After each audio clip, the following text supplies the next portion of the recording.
and I hope that you guys have fun, stay safe, and if you guys are going to be blowing off fireworks, please do be extra safe.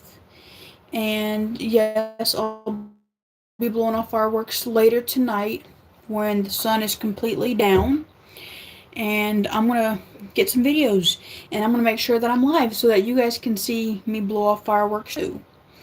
And if you guys want to stay in the live and watch my videos, you guys can for my fireworks that I'm going to be blowing off later tonight. And I'm not blowing off fireworks right now because it's still daylight out. And you can't really see the fireworks during the daytime because fireworks ain't going to put off that nice color and you won't be able to see them during the daylight.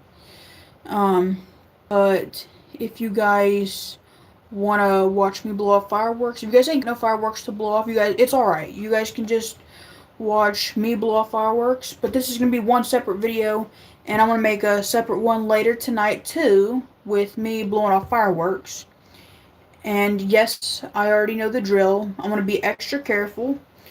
And if I have no free hand, I'll have one of my brothers record the video for me, but we'll see how it works. But I just like to put my hair up on the 4th of July so that when I go and light a firework, my hair doesn't catch on fire.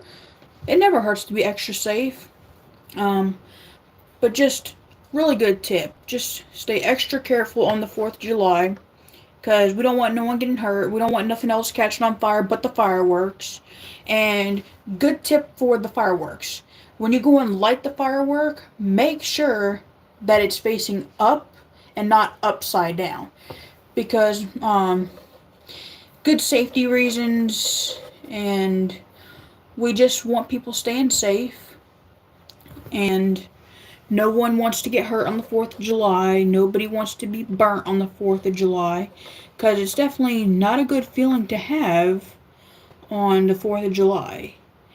And nobody should not be getting hurt on the 4th of July is not fun.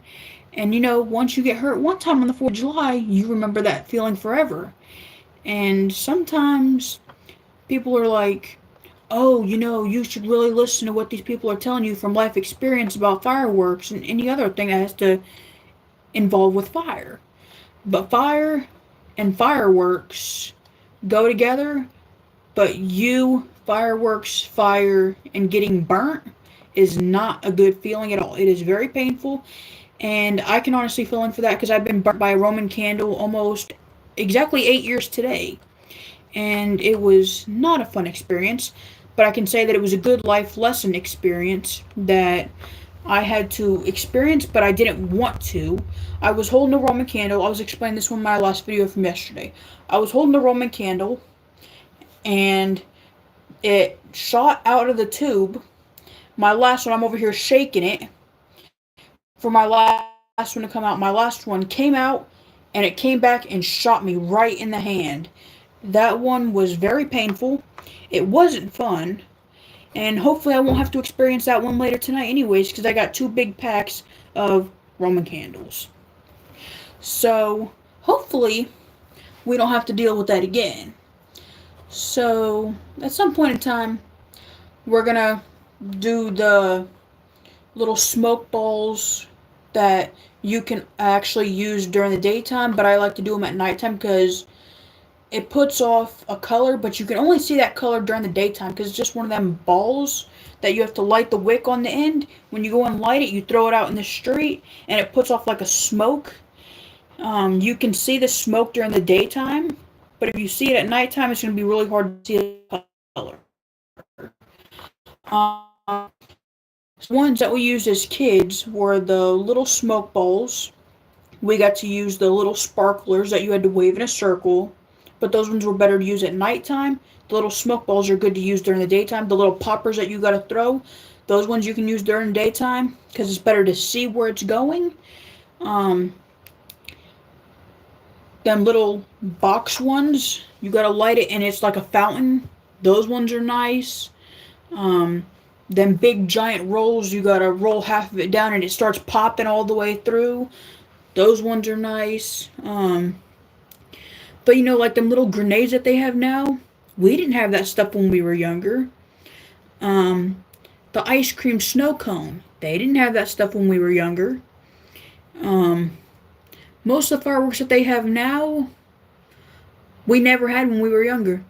Like them little rockets, we didn't have that stuff when we were younger. The little rockets with the little soldiers underneath them, we did have in the daytime also. Or as some people would say, 110%.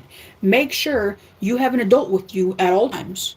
Because if you don't, you can really get hurt. And nobody wants to get hurt. Because you gotta have adult supervision around you 24/7 when it comes to fireworks. Because fireworks and kids do not match well. If you get fireworks, kids, and adults supervision at all time, they can go really well. But if you're a little bit older, like somewhere from 13 to 17, it would be alright. But make sure you have an adult supervision around you 24/7 when you're blowing off fireworks. Because nobody wants to get hurt. And nobody wants to tell us to be watching you and supervising you to make sure that they're assisting you to make sure that you light the firework correctly. And there is a correct way and there is an incorrect way of lighting a firework. So if you light that firework the correct way, everything will be totally fine. If you light it incorrectly, something could happen, somebody could catch on fire, and it will not be a good experience for that person or for you. Because once you hurt somebody with a firework that you lit incorrectly, then they have to go to the hospital, then the fire department has to come and put out the fire, and then you're in trouble because you just did something that you weren't supposed to do, or you weren't paying attention to what you were supposed to have been doing. And then everyone's like, alright, cut out the fireworks, no more fireworks. And New Year's. Those are the only 2 times. And if you guys seen my video from yesterday, I made my one video of me showing my firework box that I got yesterday. And that's going to be my fireworks I'm going to be blowing off today with me, my 2 brothers, and that's all I know about for now. But at some point in time, whenever whenever the sun starts going down, so right after sunset, we're going to go out, shoot off some fireworks, and hopefully nothing goes wrong, 100%, keep them crossed, and just have fun, and follow rules, and make sure you ain't blowing off nothing that'll get you in trouble. So like M80s and, what would you say, bottle rockets, those will definitely get you in trouble. But, people are going to do what they're going to want to do. You can't really stop them. And best tip I can give you, just stay safe on the 4th of July. That's all I can tell you. And yeah, you can never really plan out what the day's going to be or what's going to happen. You can't just predict, oh, something's going to happen on the 4th of July. I can already see it happening now. By the time that you say, oh, it's going to happen, someone's going to fool you, and then it's not really going to happen. But once you tell yourself, oh, this isn't going to happen today, everything's going to be all right, and then at some point in time, once you jinx yourself, that's when it happens. But the only ones that can really tell you that is your mom. So she can magically predict, okay, I can sense something's about to happen, something's not about to go right, and then once she says that to herself, that's when everything goes downhill, and all the problems, all the conflicts, all the situations start happening. And then now you got to find a way to apologize to somebody or to fix that situation that now you're in. But best thing I can tell you guys, just have a fun day. And happy 4th of July, everybody. Have a good day.